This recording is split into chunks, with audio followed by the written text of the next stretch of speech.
and we'll keep all the videos coming. So for now, let's get into these guys. And these guys I've had for, geez, I don't even know, I would have to look at my first video of them, but I'd assume almost 2 years now. Had them for quite a while, at least a year, year and a half, somewhere around there. And when I first got them, they both fit in the palm of my hand. And really, I'd have to say that out of all the reptiles that I've owned, I'm sure there's reptiles I have not owned yet that I would also say are really cool. But out of all the reptiles I have owned, I would say these are probably my favorite. And there's many reasons, and I'll kind of go through them right now. First off, look at these guys. They're just sitting here. Now, I'm not saying all bearded dragons are going to be just like mine.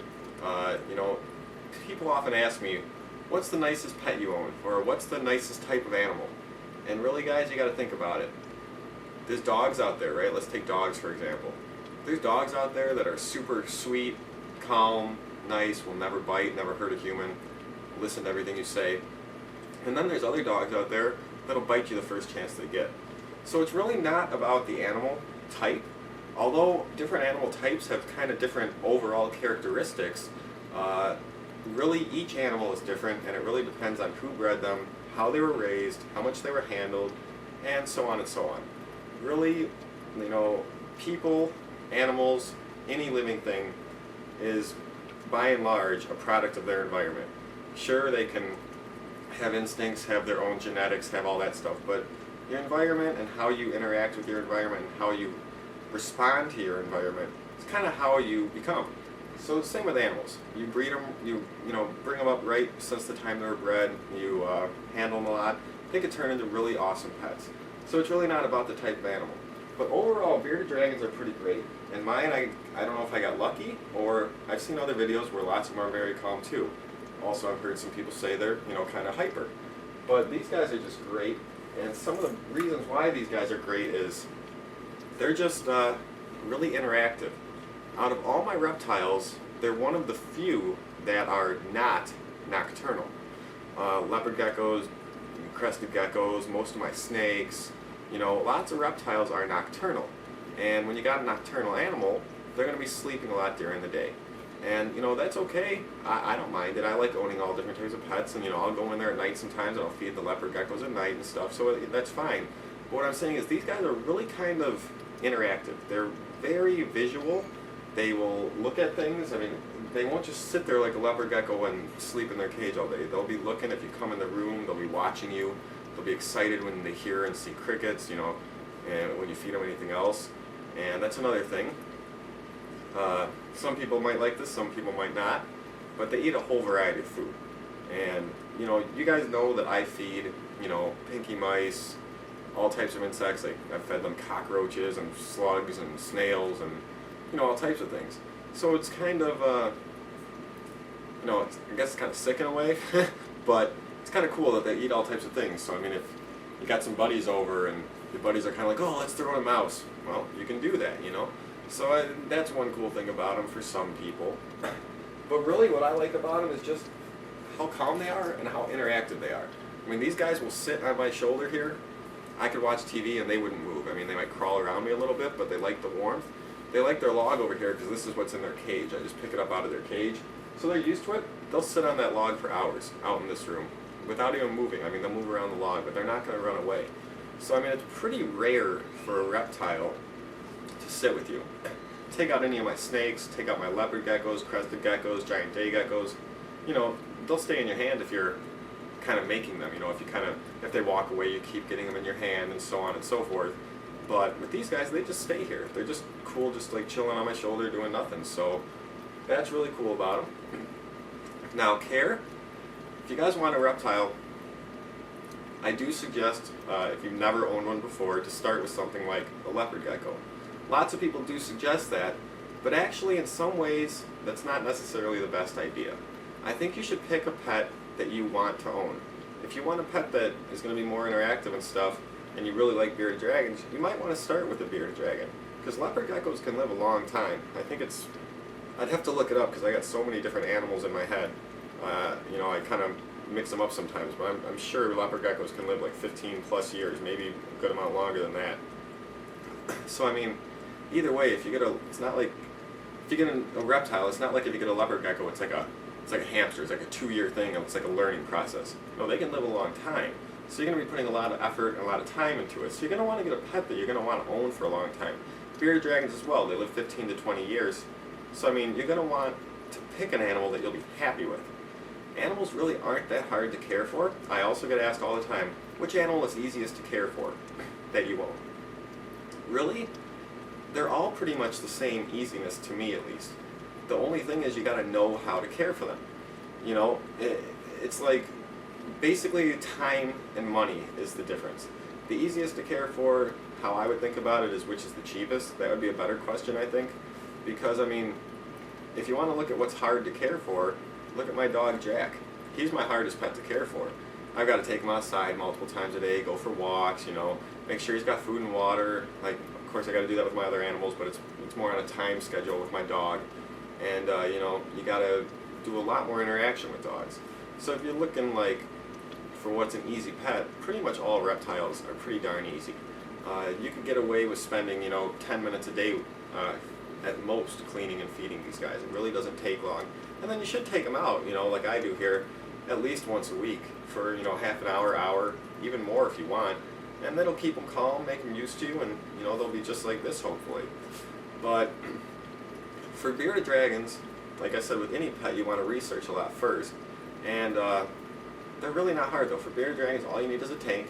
I made a video before, and I think I said you need like a 30-gallon for a single dragon and maybe a 40 or larger for 2 dragons. I'd really up that higher. I'd say you'd probably want a 40-gallon breeder for a single dragon, something like a 75-gallon for 2 dragons once they're adults, and it'll give them plenty of space. Really all you need in the cage is a water dish, although that's not needed all the time. I really don't always have water in their tank. I put a water dish in there like once a week because they get lots of their moisture from eating the food that they eat, including the vegetables and the fruits, and even the crickets have a lot of moisture in them. But you should give them water from time to time. And then you just need a food dish if you're going to feed something like pellet food, or where you put your fruits and vegetables. And your crickets and mealworms can go in there too. Of course, the crickets will jump out, and the mealworms, if you get a bowl that they can't get out of, that's good. And that's all you need inside the cage, other than a log or a rock, something for them to sit on. So inside the cage, you need a food dish and a rock or a log. That's it. And of course, you need some type of substrate. I would recommend reptile carpet. That's what I use. You could use a couple other things too, but reptile carpets worked great for these guys. I really suggest that. And then outside the cage, all these guys need is, you really don't need 2 lights. 1 light you can get away with, and you need like a UVB light, but if you're going to go with 1 light, you need a UVB light that also gives off heat. Those compact fluorescent ones, those are no good. They don't give off any heat. They need a hot spot, I think around 95 degrees. So a compact fluorescent one wouldn't work. You want one of those, I think they're mercury halide bulbs. They give off UVB and heat, and that'll give them the heat during the daytime. During the nighttime, it's fine if their cage drops to room temperature. Some people, like myself, I also put a second light on their cage, which is just a low wattage, I think it's 50 or 75 watt infrared heat bulb. And I leave that on all the time. And that just keeps their cage at night, instead of you know, my house, which is 73 degrees, let's say, keeps their cage more around 78. So it's not warm or super hot for them in there, but it's not cold for them either. So I do that. I put 2 different lights on. The red infrared light I have on all the time, 24/7. And then the UVB sunlight I have on just for about 12 hours during the day, sometimes a little less. You can set up your schedule, but I usually put it on for about 10 to 12 hours a day. And I set all those up on timers, so it's really simple and easy to care for. I recommend if you have any pets, put them on a timer. You know, it becomes a pain to wake up in the morning and then flip on the light. If you forget it one morning, when you go to work, you go to school, then you leave the light off all day. It's not going to kill them, but it becomes a pain. It becomes more work, more effort. Go to the store, buy a cheap timer, and you're good to go. All you got to remember to do is feed them every once in a while. These guys, when they're young, they'll eat, like, we're talking like, I mean, these guys are a lot longer. Let me see if I can get his length here. It's probably, oh, these guys are pretty big. Let's say when they're young, this big or so, and smaller, they're going to eat almost all insects. You don't need to give them any fruits or vegetables. As these guys get older and older and older, their diet's going to switch from insects to fruit and insects, like vegetables mainly, then vegetables mainly, some fruit, and insects. And as they get older and older and older, you're going to shift more towards vegetables and fruits and less towards insects. These guys are basically adults now. I've had them 2 years. They're still going to grow bigger. Hopefully the female will get bigger over here. This is the male. And right now what I do is I feed them vegetables and fruits every other day. So most people will tell you to feed them every day, and you can do that. It's just I do it every other day. And then let's say I feed Monday, Wednesday, Friday, Sunday, something like that, vegetables and fruits. I'll do crickets on Tuesday, Thursday. About twice a week I'll still feed them insects. They still enjoy insects, they still need the protein, but when they're adults they don't need it as much. So pretty simple to care for. As long as you got a proper UVB light, you don't have to worry much about D3. Calcium, you should actually buy it as calcium alone. If you give them calcium with D3 and you have a really good UVB light, you can actually end up giving them too much D3. Their D3 and stuff is basically what they get from the UVB light. And it can overgrow their bones and it can actually kill them. So you're going to want to not give them calcium with D3 every time, but dust your crickets. I dust their crickets twice a week with calcium, and then every once in a while I'll sprinkle a little bit on their vegetables and fruits, but not too often. About twice a week is just fine. It's been doing good for them. They seem happy, healthy, and they've been doing great the whole time I've owned them. So again, they're great pets.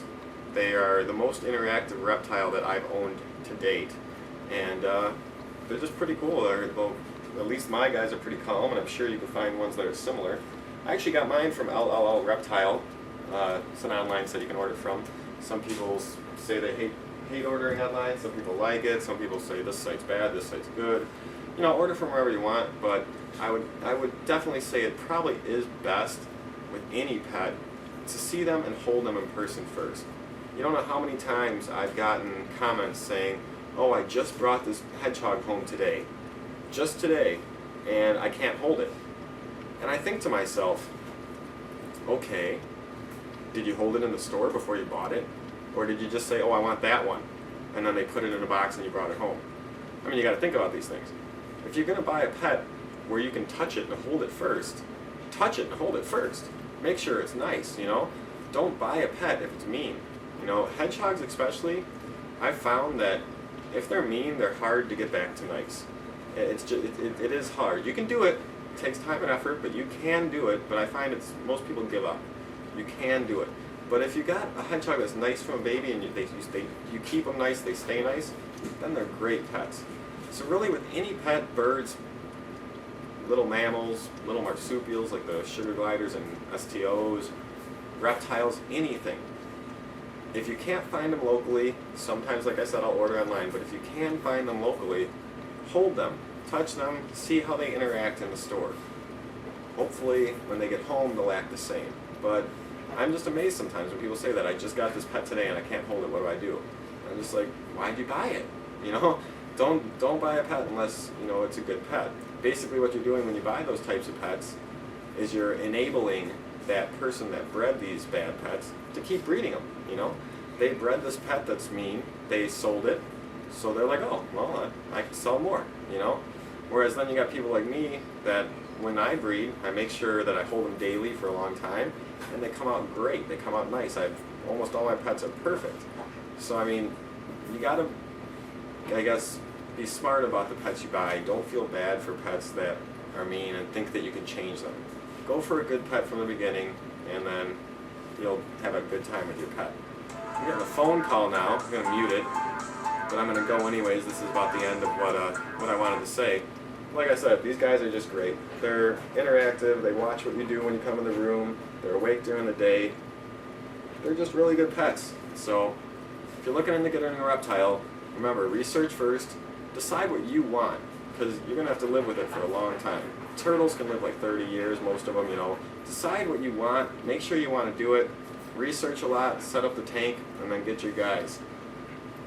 So, a little update on the bearded dragons and a little bit of talk about owning pets. So, hopefully you guys got some information. Give me some comments, some feedback. Let's get a discussion going, and we'll see you later.